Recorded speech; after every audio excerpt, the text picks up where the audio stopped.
No voy a spoilear nada del documental de Duki, pero solamente les voy a contar esto.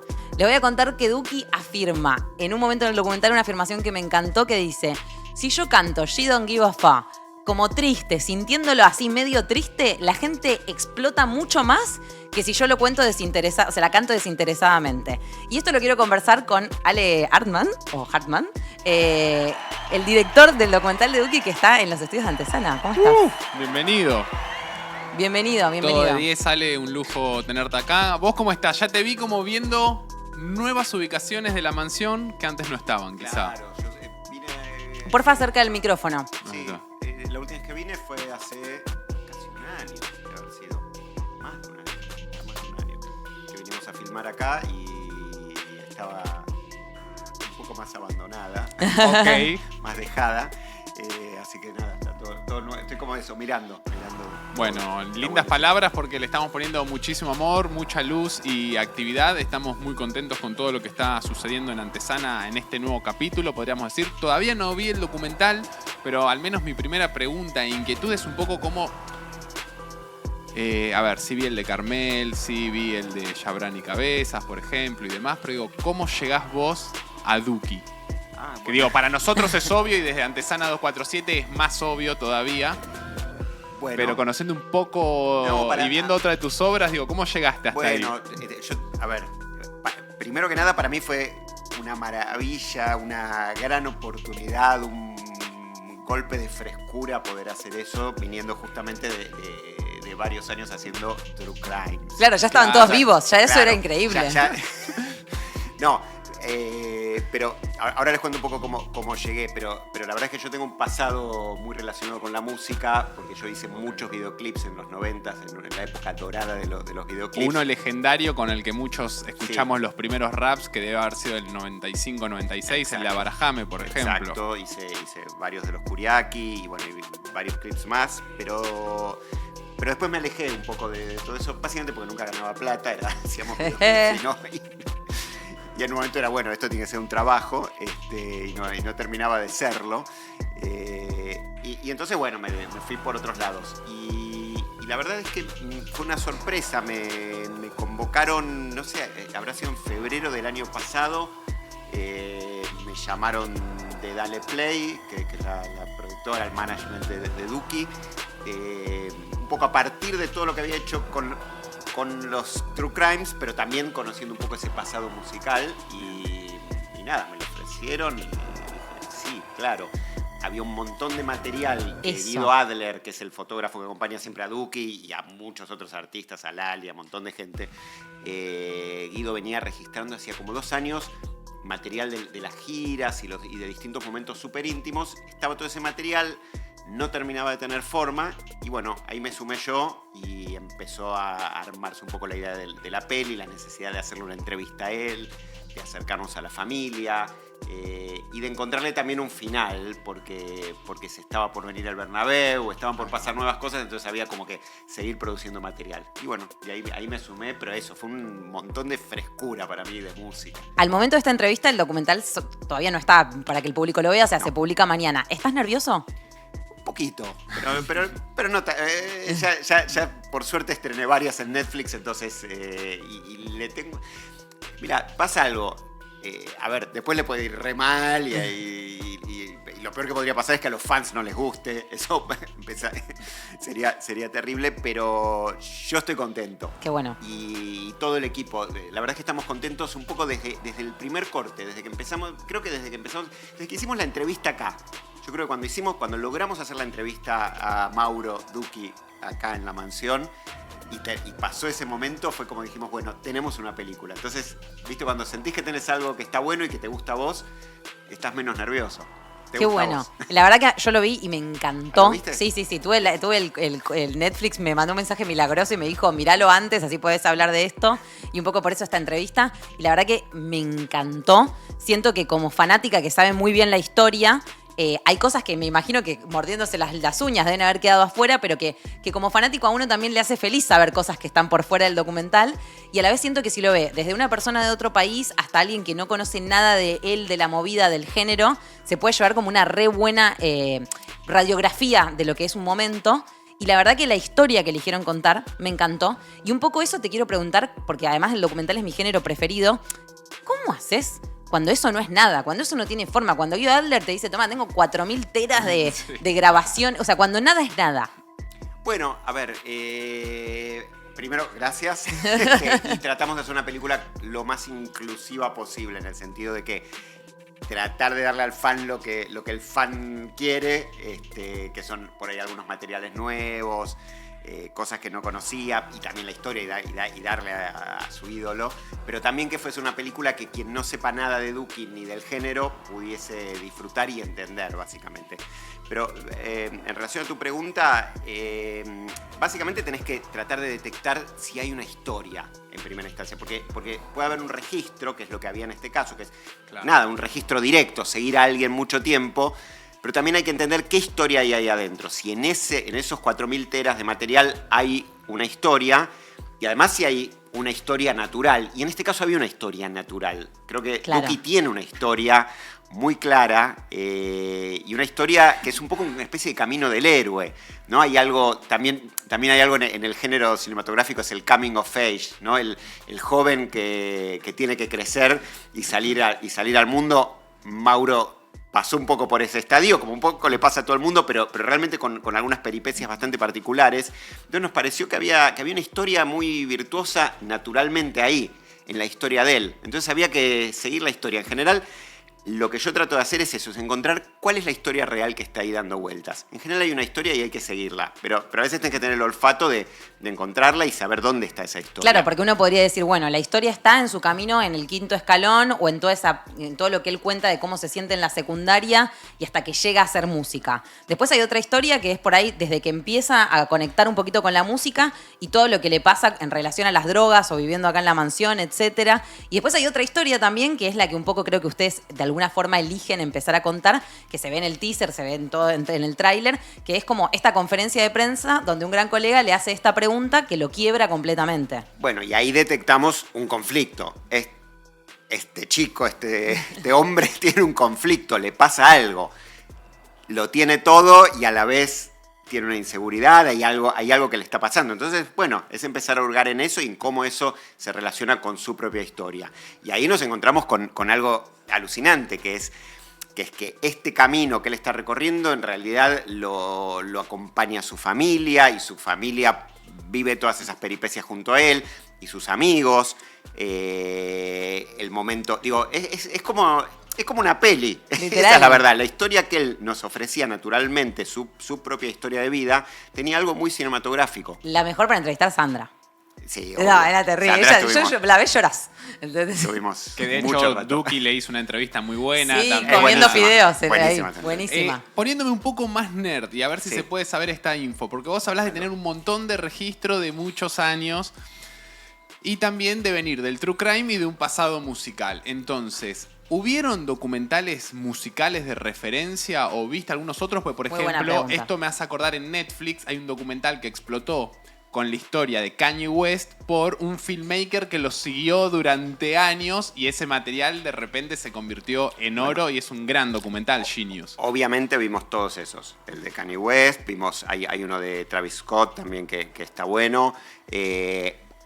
Cosas fuera del género, vimos el de Jennifer López, no sé si lo vieron, pero que es buenísimo, que se llama Halftime. No lo vi, pero vi que es muy recomendado. Está buenísimo ese doc. Digo, Oh, sí, a ver, sí, uno lo busca vi. historia, Sí. sí, donde ella tiene que tocar en el medio tiempo del Super Bowl. Sí, buenísimo. Y Con medio que la Shakira. cagan porque le dan la mitad del tiempo junto con Shakira, Claro, y tienen que sí, compartir sí. el tiempo y no saben medio qué hacer. Ese es uno de los conflictos también disparadores, Claro. con lo que se publicitó bastante el docu ese. Estaba bueno y a la vez cumple 50 y le pasa algo, y también es bastante virtuoso en términos, si se quiere, narrativos. Digo, más allá de que obviamente son cuestiones de género y por ahí te tiene que gustar musicalmente, pero hay algo de la historia. ¿Pero vieron todos de esa plataforma o de otras? Hay uno que es Ah, eso sublime. No, pero el de Travis, ¿no es de...? me Sí, parece sí, que- sí. Sí, también es Como El de Look, director, Mama, I Can Fly. que es- sí. Vimos de Ese otras- buenísimo. vimos de Ese es de otras Netflix. plataformas. El de Spike Jones de los Beastie Boys. Bueno, sí. Ese es sublime, buenísimo. es Sí, una obra sí, de sí, arte. sí, sí, Y sí. otro que siempre recomiendo, y para mí es el jugado, la declaración que va a ser el A ver. mejor documental de un rapero en la historia, que es en colaboración con MTV, que es uno que se llama Resurrection de Tupac, Es de 2003, es muy difícil de conseguir subtitulado, pero Tupac, que sabemos que Sí. lo asesinan, él cuenta su muerte y todas las cuestiones de su vida con registros de entrevistas que están muy bien editados y él mismo Terrible. cuenta su final. Y un material, está muy buena la edición, y más si lo ves hoy en día pensando que es del año 2003. Ah, lo voy a buscar. Tirando recomendaciones, Bien, buenísimo. datas. Pero bueno, me sirve que hayan visto Claro. todos esos documentales. Sí, obvio. Y también, a ver, en un punto son, de vuelta, digo, son películas, son historias y lo que uno está buscando es contar una buena historia. Y a veces no necesariamente es específicamente musical lo que te inspira. Digo, a veces, insisto, Exacto, el camino, claro. la idea del camino del héroe, del coming of age, es de otro tipo de películas. Y en algún lugar es tipo episodio 4 de Star Wars, ¿viste? Claro. Dookie podría ser Luke saliendo de su planeta y viendo la destrucción de su pasado. Hay Hay algo de algo- eso. Sí, que se me ocurre que tiene que ver un poco con el secretismo de los números de reproducciones y de performance en estas plataformas de streaming, que a diferencia quizás de YouTube, vos ves como performan. Entonces vos acá tenés como la información que te da la plataforma, los 10 más vistos, menos vistos. Claro. Y vos ya abordaste temas de una relevancia muy importante y marcada en nuestra sociedad y en nuestro país. ¿Pensás que la performance de este documental te podría sorprender del impacto que tiene este artista? Que todos sabemos el impacto que tiene, pero que quizás puede superar lo que imaginamos.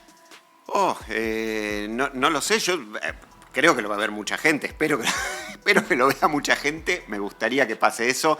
Creo que además tiene una potencial repercusión afuera de Argentina, que Es eso que para me mí parece sí. que es muy importante. Digo, yo estuve en España en el Bernabéu y lo Bueno, vi con mis lo propios viste, ojos sí. lo que pasa. Entonces, bueno, eso obviamente te genera expectativas y también en ese sentido pensamos en que fuera como lo más inclusivo posible y abierto y no muy cerrado y muy nuestro solamente de acá, de Almagro, de Paternal, porque nos parecía importante que el público afuera también le Se renota llegue. eso, se renota eso para mí. Y está muy bueno lo que estás diciendo y comparándolo con el documental de Jennifer López, porque abrió la heladera, entró a mi casa y puso el culo junto a la serie. No, porque justamente cuando vos ves un buen documental, le importa la historia que me están contando. O sea, vos podés ver el documental más pete del mundo, como vimos todos, ese documental malísimo. Un beso grande a Netflix, que igual lo queremos, que lo vimos todos. El de la mamá, que la acosa a la nena, perdón, estoy contando todo el final. Pero bueno, es como que te atrapa por cómo te lo están contando. Y no importa la historia que te están contando, o si es una locura la historia que te están contando. Importa como, literalmente, y acá lo que a mí me sorprendió es eso, yo ya sabía la historia. Entonces también uno va como, a ver qué me van a contar de esta historia que yo ya la conozco. Y además hay un montón de momentos muy íntimos, por ejemplo, una parte que se nota que es horas antes del River, que yo no sé cómo obtuvieron ese material, pero la realidad es que me pareció el pic del documental. No lo voy a contar, así lo puede disfrutar la gente. Pero me imagino que habrá sido muy picante el momento de entrevistar a Duco. Sí, lo fue. Y ese material que no vamos a decir No qué vamos a decir qué es, pero es el pic del pero es algo documental. que estaba un poco perdido y que Guido en un momento, cuando estábamos ya empezando yo creo que a editar, Guido en un momento se acordó y dijo, che, miren que está eso y nunca lo vi en el material. Y estaba perdido en el fondo de un disco, no había sido digitalizado y fue como, bueno. bueno. Y se relacionaba tanto con la todo. conferencia de prensa y con todo. Bueno, había que encontrarlo y había que usarlo. Entonces, viste, pasa eso también cuando tenés 4000 teras, como vos decías. ¿Te ¿Cómo perdés? seleccionás? Las cosas se te pierden. Es complicado. ¿Para qué más? No, yo te sigo charlando porque amo Sí, todo pero y quiero me charlar de todo. olvidé. No, de la conferencia, de cuando él le hacen la entrevista a como él acá. entrevistarlo.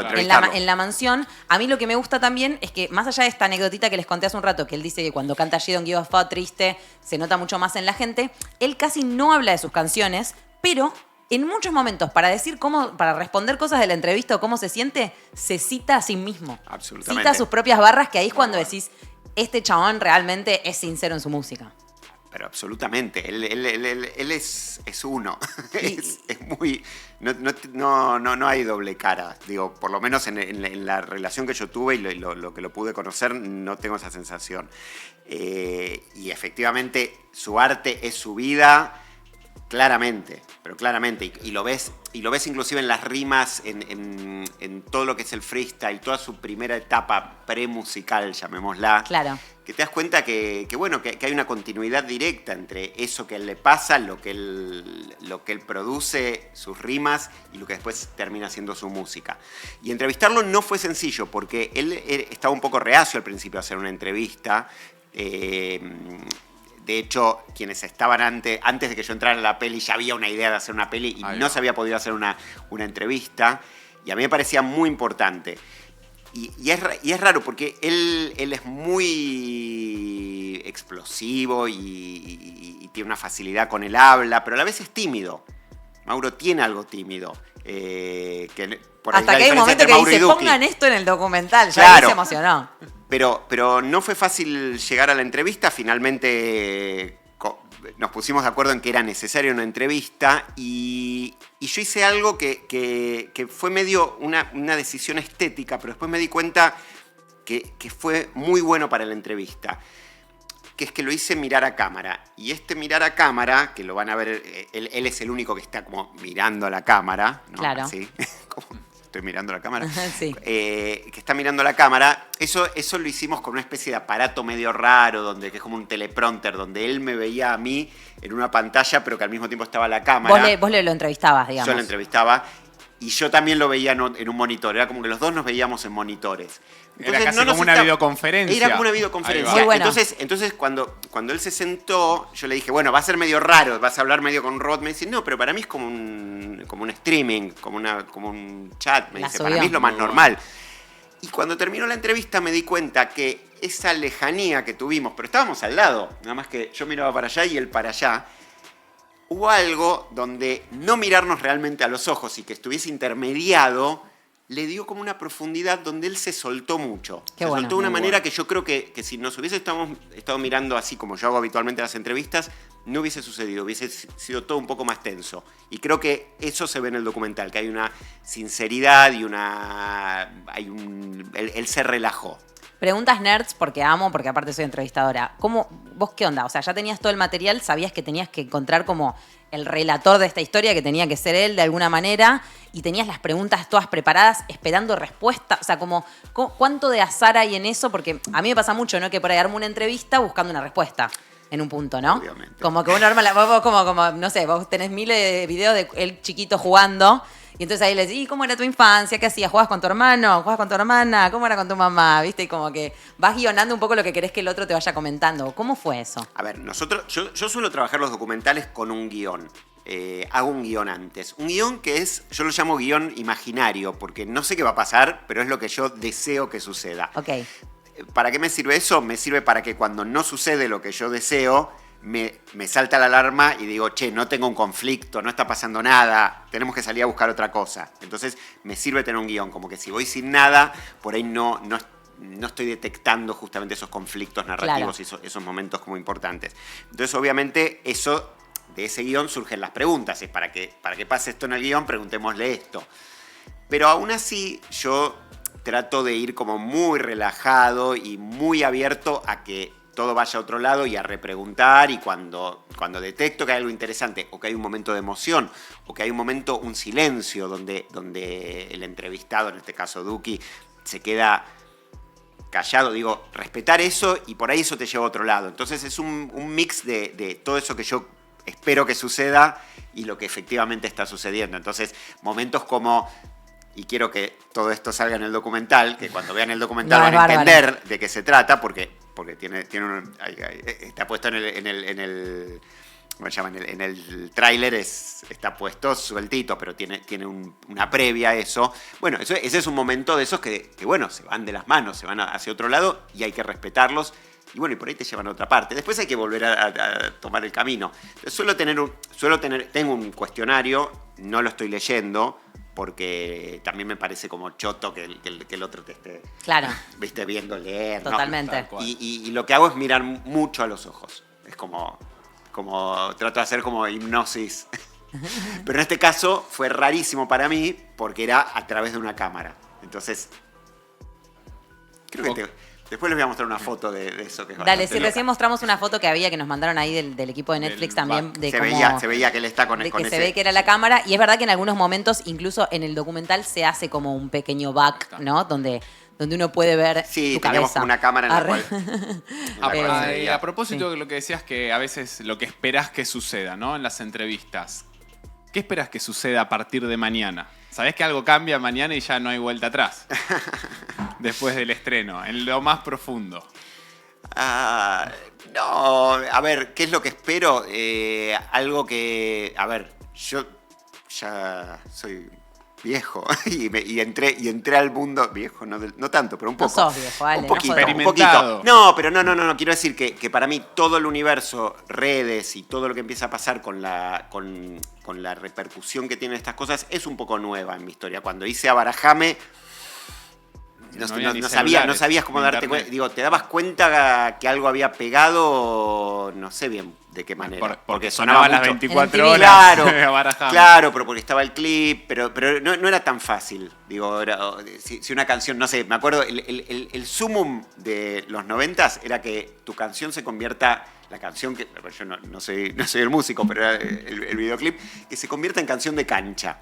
Cosa que no pasó con Abarajame porque era muy difícil para canción de cancha, pero ese era como la medida de las cosas. Bueno, hoy el equivalente a eso tiene que ver con lo que pasa en redes. Y eso lo descubrí cuando hice Carmel, cuando de repente, naturalmente, empezaban a llegar stickers y memes. Claro. Y los stickers del fiscal y de Carrascosa y no sé qué. Bueno. ¿Y de Pichi, cómo era? Y de Pichi Taylor. Pichi Taylor, hija de puta. A ver, no sé si va a pasar eso porque obviamente Duki tiene muchos titulares y muchas frases, pero yo creo que hay algunas en la peli que pueden sacar y que se pueden llegar a convertir en sticker o en meme o en algo. En mi experiencia también ese éxito es muy loco, porque cuanto más haces algo en relación a un gran artista, más improbable es que alguien te dé el crédito de lo que hiciste. O sea, lo que te tiene que pasar es que vos estés scrolleando TikTok y veas tu documental resubido y grabado de la tele de otras cuentas. Eso es el éxito de un material. La verdad que es eso. Bueno, a mí me pasó, quiero decir algo modestia aparte, pero yo le hice una pregunta a Duki que no está en el documental, que es como si él tiene un plan B. Se la hice en el Vélez, digamos. Y mucho tiempo después me enteré que era la respuesta a mi pregunta, que se había hecho viral el audio, que él dice, no tengo un plan B, este es el plan A, etcétera, etcétera. Y que justamente te pasa eso, como que vos tirás un material ahí. El recorte.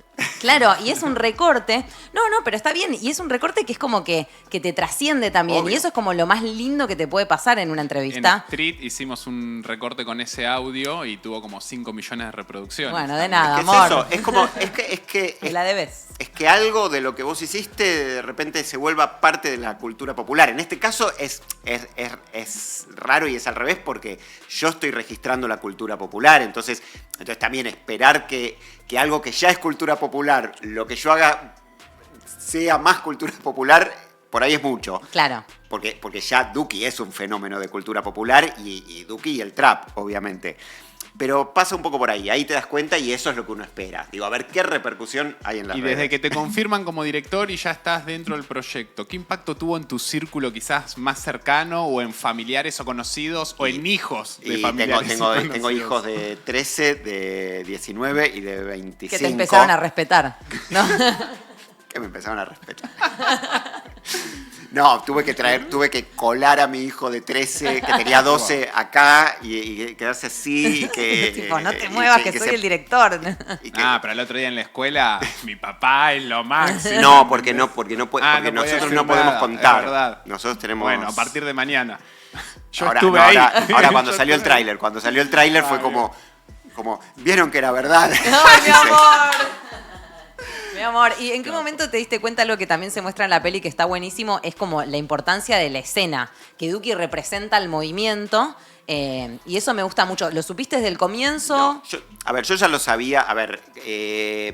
Obviamente yo no soy un consumidor de Duki ni mucho del trap, pero yo siempre sigo la escena un poco en parte por mi pasado curiaki, videoclipero, y empecé a escuchar a Snoop y todo eso en otras épocas. Y siempre sigo un poco en que viene la cosa. Tengo hijos jóvenes, y también me alimento mucho de videoclips. Cada tanto, para todos mis documentales, o todas las películas, todo lo que hago, siempre cuando estoy en el momento de búsqueda creativa, me meto medio random en YouTube, busco, no sé, los de Bebo, y empiezo a ver qué ¿qué hay de videoclips? Para mí el videoclip es como un espacio de libertad y de creación. Entonces estoy un poco al tanto. Entonces, obviamente a Duki lo reconocía y conocía el movimiento y sabía lo que Duki representaba. Entonces, eso no me sorprendió. Yo ya sabía un poco de qué venía el personaje. Entonces, bueno, estaba al tanto. Y más que acá, digo, hay como una marca bastante registrada en videoclips estas últimas generaciones con Facu Valve, Anestesia Audiovisual. Yo lo sigo a Facu hace pero un montón de tiempo. Máquina. Bueno, ¿Qué te gusta de Facu? ¿Qué te gusta de su laburo, ponele? O sea, como en particular. ¿Cómo filma? Me parece que entendió. A ver, hay algo. Cuando haces un videoclip, lo mejor que te puede pasar es cuando tenés como una sinergia con el artista y el videoclip se convierte en una obra que trasciende lo visual, pero también lo musical, y es el videoclip. Y creo que Facu tiene algunos videoclips donde ha logrado eso y él tiene un estilo. Entonces me parece que hay eso. Digo, para mí como, no sé, siempre el ejemplo que a mí me gusta son algunos de Michel Gondry y Björk, por ejemplo, que yo siento que el videoclip es mejor que todo. Es mejor que las imágenes solas y que la propia canción de Björk. Entonces cuando pasa eso, y bueno, yo creo que Facu en algunos ha logrado eso, hay muchos otros directores también, pero es clave el videoclip, muchas veces potencia las canciones y muchas veces también una canción que te gusta mucho, esperás que el videoclip esté a la altura o más. Claro. Si el videoclip no está a la altura del tema, te defrauda. Y a veces te defrauda. No, y a veces que te gusta una canción por el video. ¿Te acordás del video? No sé, a Hardest Button to Button de The White Stripes, por ejemplo. Que nada, era la nada, pero ¿se acuerdan que era como el triángulo que cuando tocaban el bombo y la batería se iba multiplicando? Bueno, Californication fue otro bastante. Bueno, Californication ni hablar, ¿no? Batalla de nombrar videoclips. Pero ese es de Gondry también, ¿no? Me parece. Puede ser, ¿sabes? Sí, debe todos los ser. con batería loca son de Gondry. Sí. Porque él es baterista. Tengo unas recomendaciones. Una cosa más que me arrepiento. Todo, me arrepiento vale, que no lo entrevistamos a Facu. Y la verdad es que es como algo que me quedó pendiente. Claro, eso, si me gustaría saber. ¿Qué te quedó pendiente? Quiero, a Facu. te voy a hacer esa pregunta. Tengo ¿Qué varias, cosas que quedaron afuera? Dura 1 hora 40, o sea, más no puede durar. ¿Qué cosas te hubiera gustado hacerle un doble clic? Pero bueno, hubo que tomar decisiones. Poner Malbec, que es un tema que me gusta mucho. Entrevistar a Facu. Y seguramente hay varias más. Sí, hay varias cosas que quedaron afuera. Pero a ver, creo que en general pudimos un poco contar todo. ¿Y de qué otro artista te gustaría hacer un documental a futuro? Esa está difícil. No sé. Por ahí algún histórico, como hacer un Charlie, no sé, como algo así. Bueno, pero para difícil. Cuando estés surfeando por YouTube, Lyrical Lemonade son uno de los últimos productores de videoclips de rap de los más pegados. Lyrical Lemonade. Te vas a divertir un buen rato de lo último y de lo top. Es recomendaciones de Alejandro a Alejandros. Amo. De Ale. Y después hay otro que es el más legendario. Que Lyrical Lemonade. Exacto. Y que es el más legendario de los videoclips de rap. Y que además tiene una peli que es también sublime en su ejecución, que se llama Hype Williams. Okay. Ese es uno de los más legendarios de los videoclips. Y bueno, me encanta esta charla. Espectacular. Que nos ponemos nerds porque, o sea, los videoclips para mí en la música son todos, marcan una diferencia increíble. Y banco también una época, una golden era de los Video Music Awards de MTV, que fue parte como de la cultura pop en cierta época. Claro. Bueno, y ni hablar de Abarajame. Nosotros nos ganamos uno, pero uno que no existe. Es alucinante. Lo busco en Google y es como no existe. ¿Qué? ¿Cuál? Porque Efecto hubo una primera en el año 96, hicieron una entrega de MTV Latin Video Awards. Hubo Latin, sí. Pero después no lo continuaron. Y volvió después en el 2002, pero es como que el nuestro no existe. Tenemos el premio, yo lo tengo. el loco de Ale. Y creo que los Kuriaki también tienen uno. ¿Y fue por Abarajame? No están los registros. Es como que desapareció de los registros de la faz de la Tierra. ¿Para y fue por Abarajame ese? Con Abarajame. Muy y bueno. ganamos otro, y supuestamente otro con Jaguar, pero no. Pero por eso me quedó como resonando que decías, no, los videoclips y que quizás no era como un gran negocio, no dejaban plata, pero cuando vos lo ves en retrospectiva, está avanzado. Digo, Ilia Kuriaki tiene muy buenos videoclips, creo que más viéndolos ahora que cuando los veía de chico me doy cuenta, pero el de Abarajame es sublime. Es un terrible videoclip. Bueno. ¿Compartís o no? Para mí está muy bueno, más Sí, a mí allá de me las gusta. influencias de las películas orientales, las artes marciales, ellos ya hablando en un De Sabotage, Spanglish. tiene mucho de Sabotage. Mucho de también. bueno, que no sé si es de este Spike Jones Sí, también, Spike Jonze. Sabotage. Sí. Quiero saber otros videos en los que laburaste, perdón que no estudié esa No, parte, me colgué con lo de Duki. hice relativamente pocos videoclips. Hice 6 con los Kuriaki, que son, creo que Virgen de Riña, después, que es del disco anterior, y después hice todo Chaco. Buenísimo. O sea, hice Abarajame, Húmeda, Abismo, Jaguar House y Remisero. Temazo. Y que está bueno el video. Es así como ¿Y los muy grabaron trash. todos juntos a la vez o de a uno? No, ¿Cómo solo fue? Abismo y Húmeda los grabamos juntos. Ok. Es el único. Filmábamos en cine en esa época, en 16 milímetros y en 35. Es como muy del pasado. Y después hice algunos de Todos tus muertos, de Muy Fidel bueno. Nadal ya solista, de Black and Blues. Hice uno de Eddie Sierra, que era como una especie de César Banana Pueyrredón, pero Buenísimo. más clase B. Buenísimo. Sí, se puede. Amo. Side B. Sí se puede. Y algunos más, ya ni me acuerdo. Y después participé medio más de productor o camarógrafo en algunos de los Decadentes. Eso, pero de verdad nunca siempre faltaban 5 para el peso. Es como que hacíamos un clip y o no cobrábamos nosotros. A Barajame se hizo tipo cooperativa. Cobramos 200 pesos cada uno. El fletero, los directores, todos cobrábamos lo mismo. Era muy difícil sustentarlo y bueno, en un momento fue como, basta, no les atiendo más el teléfono a las discográficas y me dediqué a otra cosa. ¿Y el primer documental que hiciste fue como una producción propia o te convocaron y laburaste ahí? Bueno, hice un docu que no estrené nunca en la Patagonia, con unas comunidades mapuches, y después, que está ahí medio, pero está ahí guardado, y después hice uno yo por mi cuenta que se llama AU3 Autopista Central, que es sobre una situación social acá en Buenos Aires, que le fue bastante bien, es un docu indie, pero le fue bastante bien. Y después hice muchos para Encuentro y para Deporte B. Qué bueno. Y todo eso. Y un día viendo Netflix, teníamos como el proyecto de hacer Carmel con unos amigos. Y me acuerdo cuando vi Wild Wild Country, no sé si la vieron. Sí, pero está terrible buenísima. documental. Me acuerdo que vi Wild Wild Country y tuve el pensamiento, dije, nosotros sabemos hacer esto, la única diferencia es que ellos tienen mucha plata. Tenemos que lograr hacer que una historia argentina con ese presupuesto o con algo que se le parezca y nos va a salir así. Y eso fue Carmel. Buenísimo, que fue un Y éxito ahí absoluto, salió. total y completo. Bastante. Sí, Terrible. sí, gracias a la pandemia también. ¿Qué opinás de los documentales donde ponen a personas como a representar como actuaciones? Docudrama es... Que el propio... Viste que a veces es como que vos ves un documental y te están imitando la situación, Pero con digamos. actores. Con actores. el año que viene sale uno así, hecho por mí. Ah, ¿en serio? Sí. ¿De qué? Amo. Ay, no me puedo puedes contar la puta madre. Se sabe por ahí, pero no puedo decir mucho. Ay, Después qué of the bien. después te record digo. nos enteramos. Pero, no, a ver, era muy contrario a eso, porque obviamente hay algo ahí de... De Discovery Home and Hell. History Channel. Claro. Pero me parece que... me parece que depende el docu y depende la historia. Esta que yo hice ahora tiene que ver, es como algo donde no conoces tanto al personaje, no existe el material de archivo, tiene algo como muy cinematográfico y da para jugar con eso. Creo que lo importante es cómo lo haces y de qué manera jugás con eso.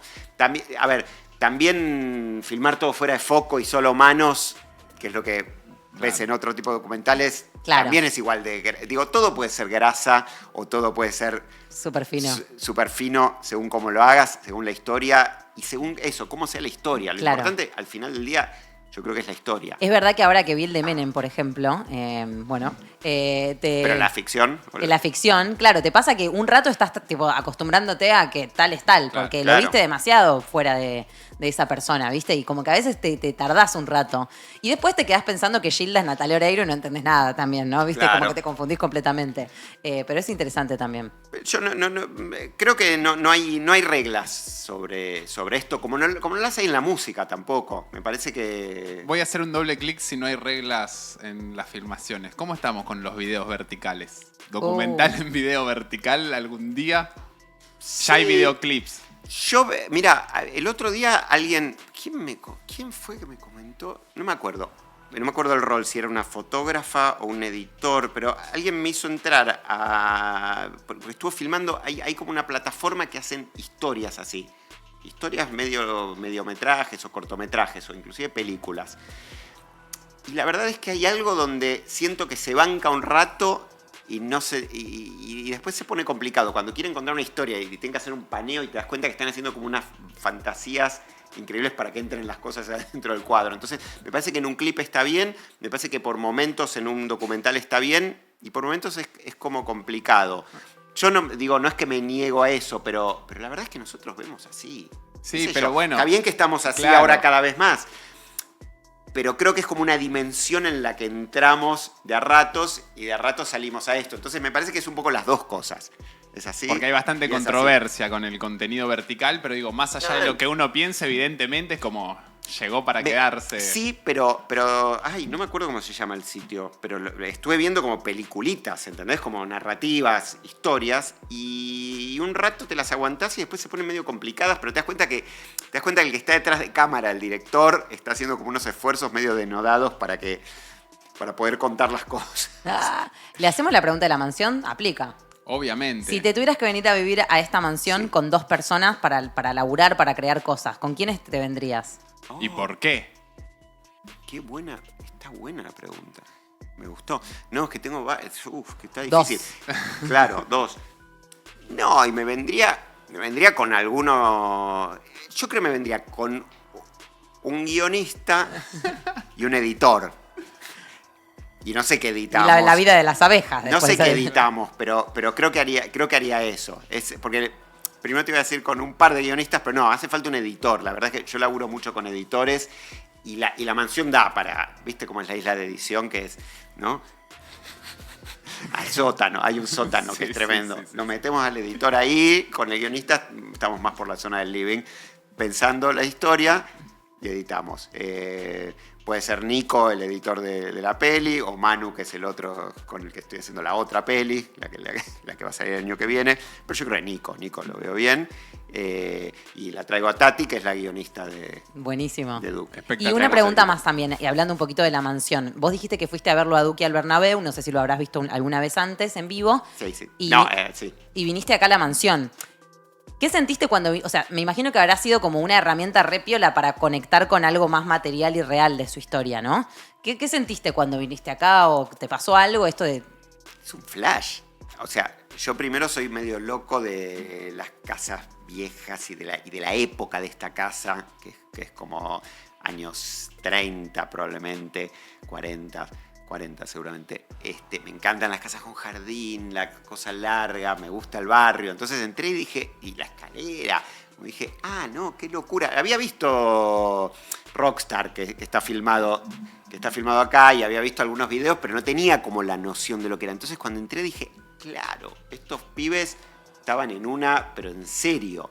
Y cuando bajás, ves el sótano donde estaba el primo tatuador, y subís arriba y ves los cuartos, y esa mezcla de casa como de cierta guita, no es una mansión realmente, pero es una casa bien, y ellos como unas especie de ocupas en algún lugar, porque están haciendo como una especie de vida de ocupas, más allá que pagaban el alquiler, pero hablé con el dueño, pagaban el alquiler, pero tenían esa vida de creación en este lugar y entendí el fenómeno. O sea, entendés lo que fue Modo Diablo, lo que fueron ellos tres y lo que inspiraron, porque entendés ese momento creativo.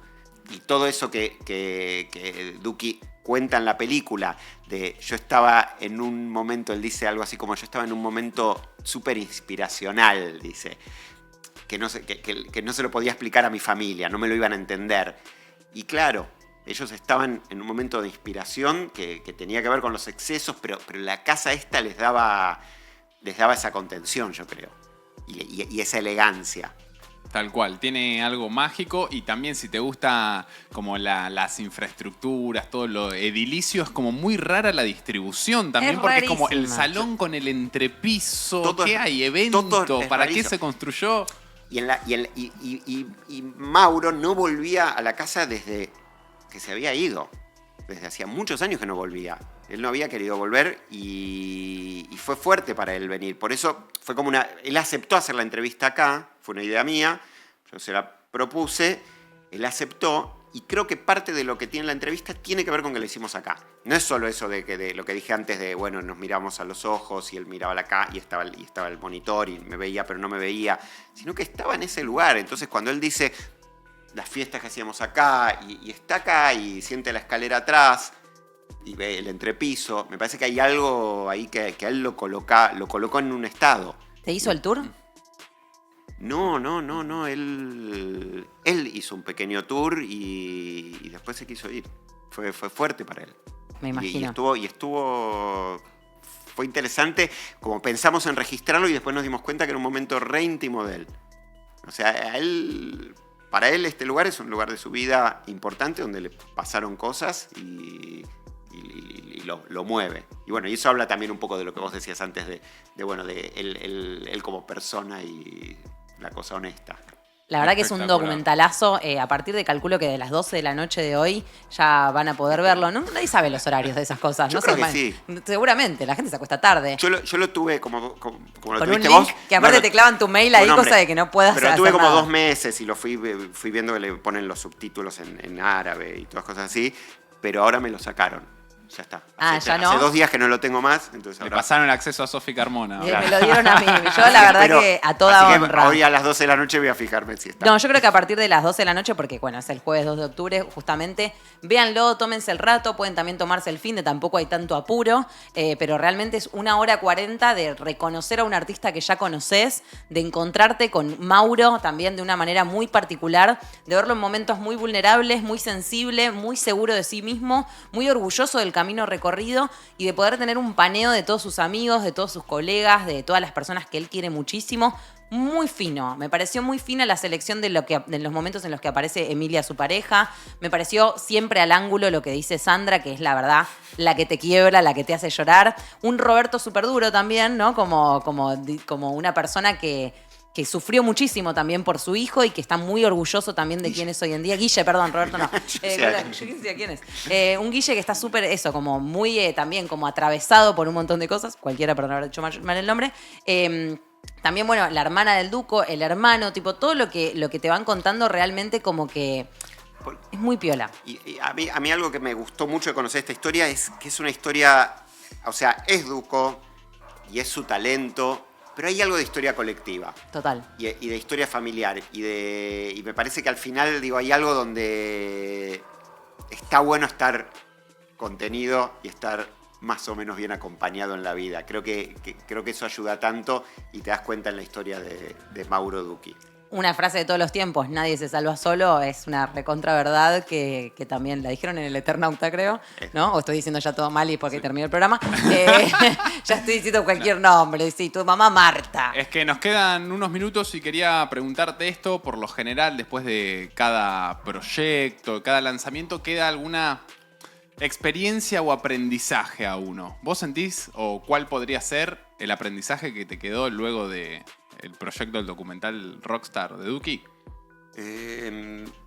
A ver, siempre para mí, yo hago lo que agradezco de este trabajo que tengo, de trabajo, pasión, arte, un poco de todo, que es hacer cine, pero en particular hacer documental. Hago ficción también y me gusta la ficción, pero el documental en particular te lleva a conocer cosas que no conocías o que no conocías tanto. Entonces, para mí haber entrado a este universo, conocer, pienso, haber entrevistado a Izzy, a Neo. Neo es un chabón que es alucinante. Hay algo donde conocí un mundo que no conocía y me acerqué, me rejuvenece, tengo 52 años y entonces entrevistarlos a ellos y meterme un poco en todo este mundo para mí es como me voy más joven, qué sé yo. Es eso. Gran proceso. Y hablando de cine, lo que es cine es el obsequio de nuestros amigos de Solo Urbano, que tienen este presente para vos. Ahí siempre facha, flow, estilazo. Así que, Ale, deseamos que lo disfruten. Tenés que abrirlo, mucho. Ale, porque siempre miramos lo que le regalamos a los invitados. Bueno, ya venimos muy bien con los colores. Es que también Solo Urbano está muy, muy fino con toda la data. Vamos. Deseamos que vaya el Que no te lo roben tus hijos, Ale. Te pido por favor, Claro, ese es tuyo. Así que bueno, Miren, Ale, y nuestro Black Book también, por favor. Mira, acá tenemos Olvídate que mi Black hijo Book. del de 13 me lo... Hay que tenerlo con cuidado en el guardarropas. Un Black Book para que nos dejes una firma, una Dale. frase, una reflexión. Agradecerte enormemente por este notón, lo disfrutamos muchísimo. Amo. Esperamos haber estado a la altura también como entrevistadores. ¿o Por no? favor, llamame para que sea entrevistadora de alguno de tus documentales. Absolutamente. Amo, Ale, perdón si hice mucho autobombo. Gran programa, Sofi, la rompiste una vez más y como siempre. Vos muy también, buena amigo, todas vos también, las amigo. datas. Pará, y una cosa que no está de más decir, vos podés venir a conocer la mansión después de todo lo que te comentamos, la realidad es que seguramente te tiente. Ale, confirmás que está bastante parecida a lo que vos viste, un poco más prolija, me parece, ¿no? Está absolutamente. Potenciada. No, tienen que venir.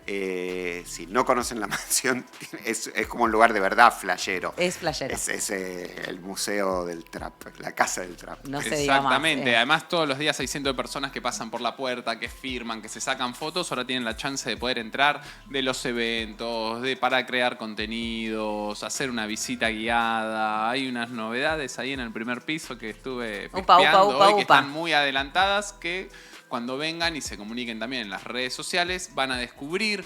Hay una nueva sección deportiva Ay, en ay, la ay. mansión que nunca existió y es otra de las grandes novedades. Y este viernes es una de las chances más próximas e inmediatas que tienen para conocer la mansión. Ahora vamos a ver el flyer en pantalla. Como siempre, Antes- a través de CAF Access las entradas. Siempre, es la tiquetera de referencia donde entramos para ir a los shows favoritos. Session número 14. Así es. Vamos todavía, acerté con el número porque siempre estoy que una adelante que una atrás. Artistas en vivo, graffiti en vivo. Este viernes 3 de octubre va a estar B-Dog y Fato en su show mágico. DJ Imp 85, Digital Cartel y SOS 808 musicalizando. Entradas a través de CAF Access, vengan porque van a disfrutar. Además con este clima espectacular, acá al patio, jardín, fondo de la mansión, otro nivel. Ni idea la generosidad de hoy. Juan 13 me hiciste acordar. Estamos regalando entradas para todo. Pueden venir a ver el Eladio Carrión, que toca en menos de un mes acá en Buenos Aires. Así que ya saben, participen, súmense. No nos extrañen en los próximos días. Saben que tienen otros videos en YouTube para vernos. Y si no, nos vemos en vivo como todos los lunes, miércoles y viernes, desde las 5 de la tarde hasta las 7 de la tarde, hora argentina. Hasta el viernes, pórtense bien.